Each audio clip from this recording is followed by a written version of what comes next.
Hello everyone, welcome back for more. No Let's play Sam and Max in the Devil's Playhouse.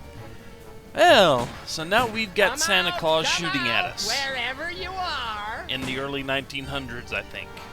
Sometime around that. Immigrants still trying to get in here in the huddled masses whole thing. You'll see what we mean soon enough. But right now we got Sameth holding Toy Box, and Maximus just kind of standing there looking at us. Weird psychic powers and all. It's hard to believe we're really in Egypt. I thought it would be sunnier. You're in a tomb.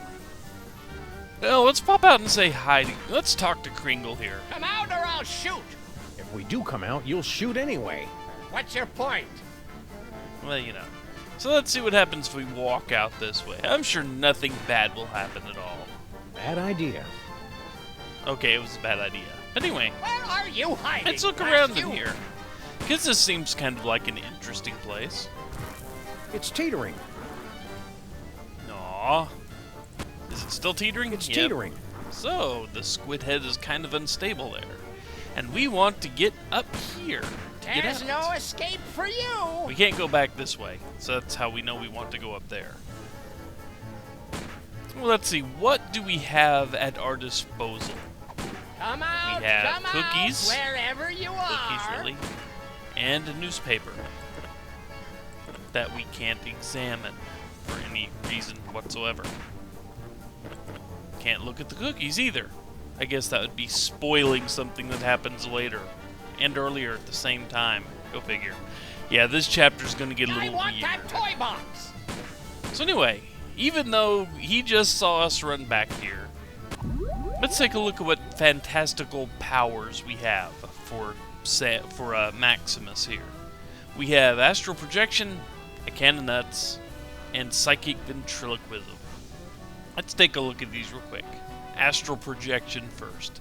This one will come in somewhat handy, but it won't actually solve puzzles for us. Watch what happens when we activate it. I can't abide violence in movies, Sam. Just in real life. Please, put it another. Nothing doing. This is starting to get good. Besides, we haven't got any other movies. That's what astral projection does. It allows you to change movie reels, which will come in handy later, but not until we find the other movie reels. And no, this isn't like Epic Mickey or anything like that. This is just we have to clear out. We have to clear out the first part Come here. out wherever you are. So what does the psychic can of nuts do? My psychic can of nuts. Which gives you super compresso power. And super pop back auto power. To wit, they get sucked into the can of nuts for a few minutes. For a I few never get seconds. tired of doing that. Didn't help us, though. No, it did not help us. Let's see. And we also have psychic ventriloquism, Good old which is Charlie going. Hotep. Thanks to him, I am gifted with the miraculous ability to throw my voice into people and objects. I forgot. he Yeah, I'm blatantly still not explained sure it. ventriloquism counts as a psychic power. It works for me. So let's see. What can we have to throw our voice onto things? So let's use it with Sam. Sameth. Shoot me if you must, but please, spare my little buddy. Thanks a lot, Maximus. Didn't quite work as well as hoped, though. Here I am, inside this fat suit. Wait a minute. So obviously those are not your answers that we're looking for here. Kind of interesting. I bet that'll come into use later. What about the tomb idol? What happens if we do that? Here we are, over here. He shoots at it. Of course. It's kind of what he does right now. Shoot at things. And Sam. What else can we have him shoot at? Oh, we got this big statue head that's kind of teetering here. What happens if he shoots at that? Ha! That sap Kringle will never find us in here. Ha! There you are. Watch out for falling squids. Hey, look, cover. Let's take this toy box and skedaddle, little pal. So we don't have to do this. This is automatically done for us, but there's a Champion problem. ventriloquizing, Maximus. Now all we've got to do is read those hieroglyphics again and the door will open and we'll be golden. Right. You don't remember how to read hieroglyphics, do you, Maximus? Fat chance. But you do, right, Sam? And all our choices equal no. There once was an ancient inscription that had to be spoken Egyptian. We recited it great, so it opened a gate, and our enemies had a conniption. Didn't work, though. Props for originality. Oh, this is rich. Ho, ho, ho, ho.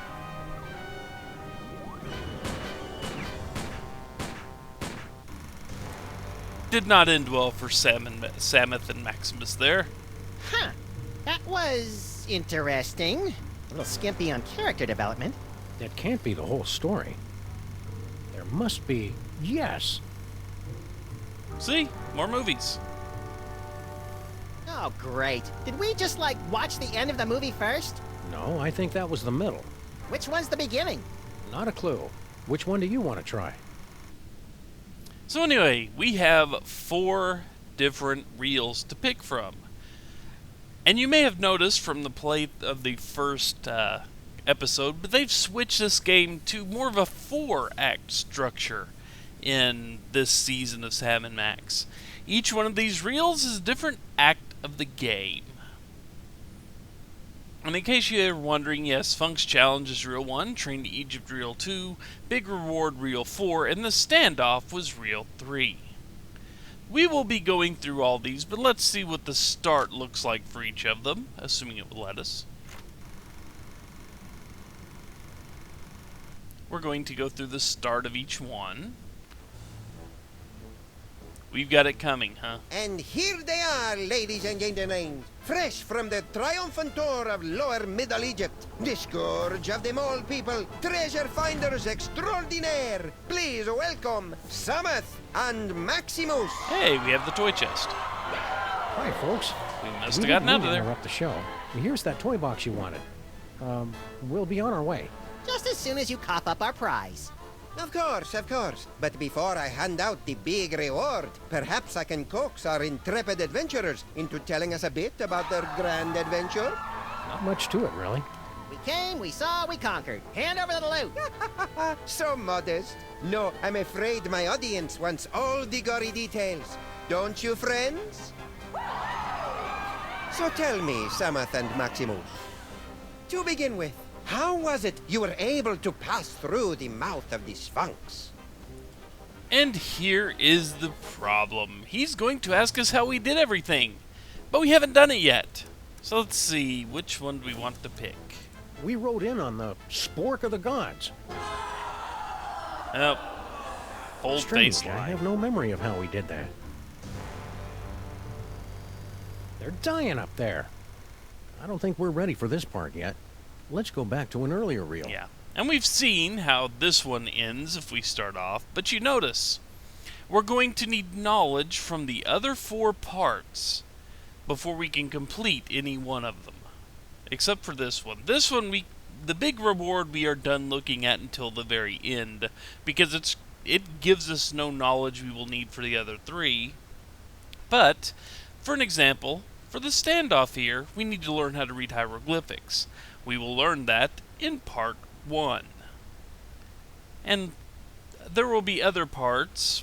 There is a part in part 1 we will need to solve a good chunk of part 2 to get the answer for. So we will have to go through each of these in part. But let's see what happens if we look at Reel 2 too early.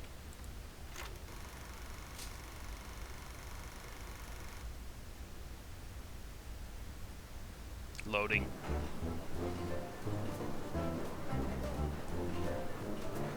Well, little buddy, here we are, bound for adventure on the Disorient Express. Egypt, land of ancient tombs and odd-looking humanoid figures with animal heads. I'm scared, Samuth. What if we don't fit in? We've got to. Mr. Paperwaite has charged us with an important mission, and we can't let him down. I hope it involves asks. I love asks. You love the word asps. Tickets, Yes, he please. does. Please get out your tickets. Now remember, don't breathe a word about our mission. We can't let a soul know we're headed... To the tomb of Salmon Muck to bring back the devil's toy box. Cascading Cupid dolls and the 4-color funny pages smeared with spaghetti. Name's Earhart. Baby Amelia Earhart, the famous lost kid. Perhaps you've seen my milk carton? I have. I'm I'm a spirited little tyke. Lit off from the nursery one day and never looked back. I'm out for adventure, and I figure you might be needing a cute little sidekick. I've already got a cute little sidekick. Yeah, we don't need to see it, Samuth. Not now. Tickets! Produce your tickets! Tickets. I'll take those. I don't think Nothing so. doing. Oops. Open up and show your tickets. Everyone, be quiet. And invisible. I hope you've a plan. Open this trunk. Oh, let's see. We can hide. As long as we have this, we can hide somewhere. There are laws about locking children in trunks, you know. The law frowns on that sort of thing. Except baby Amelia What's Earhart. coming in? Shut up. What's going on?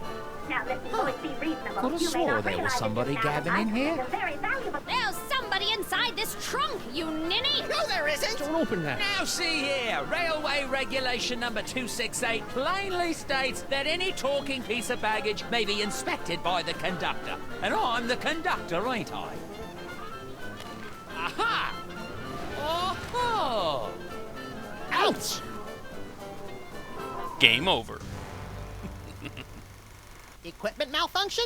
More like a mental equipment malfunction. Should we try another reel? Yes, we should. But you also notice something special about this. Yes, there are essentially game overs. Yeah, for the first time in a Sam and Max game, we have game overs. Well, like not knowing how to shut up Amelia Earhart there led us to getting kicked off the train and thus ending the story. It may just kick us back to the beginning of the projector reel, but it is a game over nonetheless. Kind of an interesting little way to implement it. And I don't recall if we have any more areas like this in the rest of this season. Oh well. And let's see how everything actually starts now that we've kind of glimpsed what each section is. The finale, raiding the tomb, even though the standoff kind of gets a little bit early there. Oh, well, we'll see more about that later. It kind of fudged a little bit and put us at the very end of that reel, technically. And then the train to Egypt, the ride over to Egypt. Transoceanic train ride. Yeah, go figure. And the Sphinx Challenge, which is how everything starts. So let's get started, shall we?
Did the usher see us?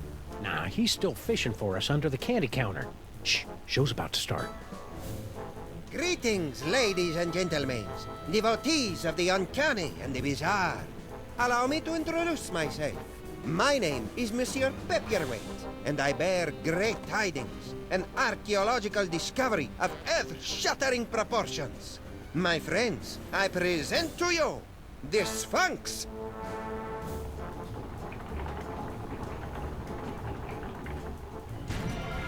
Ugh, it's horrible, Samuth. The face of pure evil. The stage is that way, schmucko. It is said she will yield her secrets only to one whose powers are equal to those of Samun Mak himself. Might you be that favored individual? I have come to your fair city today to issue a challenge. What you see before you is not merely a pasteboard facsimile, but a perfect recreation of the tomb's outer fortifications. To the one who makes it through the gate, I offer 2 tickets to Egypt and a chance for the adventure of a lifetime. You get any of that, Samus? Prize for the guys who can bust through that thing. Busting things is our speciality. You read my mind, little buddy. And so now we have finally arrived at the very beginning of this little story. All told in flashback, apparently, and through silent movie that isn't so silent. So anyway, when we return, we will actually start trying to figure things out and see how we can get Samus and Maximus to Egypt in the first place. Or at least aboard the train that you just saw them get thrown out of. Or get shot by Kringle. Or one of a million other gruesome fates that may await them. Yeah, you can actually kill Sam and Max in this episode. Well, at least their great-grandfathers. And hey, who hasn't wanted to see that so far, huh? Death in a Telltale game. You know, if this weren't so... if The Walking Dead hadn't already been released, I don't think people would have believed it. Oh well. Anyway, take care, folks. I will see you all next time. Later, all.